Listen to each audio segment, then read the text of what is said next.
Hello, I'm Haley with Neuhaus Education Center. In this video, we're going to walk through word profiles and accurate and automatic reading lessons.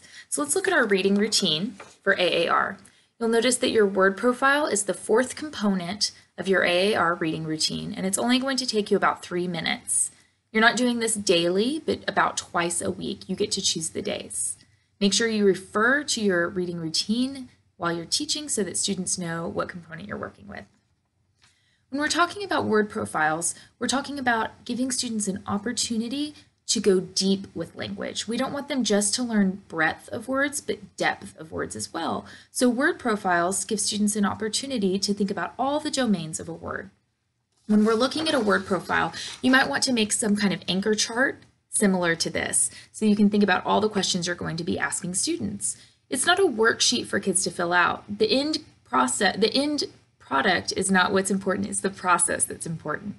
So here we have some suggested questions that you might ask during your word profile. Things like phonemes, letters, graphemes, and morphemes. That's academic language you're going to have to discuss with students. Hopefully they know those academic terms.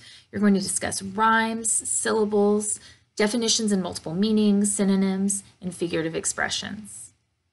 When you're thinking about which words you choose, and yes, you get to choose the word, we suggest that you choose a word from a reading practice. So here's a reading practice page for reading practice number 51. And we'll say that this is what I worked on with my students today, and now I need to think about which word will work well for a word profile. When I'm thinking about which word to select, I want to choose a word that has a lot of different multiple meanings, perhaps that can be used in different parts of speech, and that might be associated with rich figurative language. So the word that I decided to choose was flake. And the reason I chose flake is because it can be both a noun and a verb. There's different interesting idioms and figurative expressions that can be used with the word flake, and it has some multiple meanings. I think that's going to be a really useful term for students to learn. While you're doing word profiles, students are participating orally. It's not a time for them to raise their hand and go one at a time, but you want students really engaged with this activity. Like I mentioned, it's not the end product that's important, but the process and the discussion that's important. Again, it should only take about 3 minutes. It's quick, and you just need to do it twice a week. You get to choose when.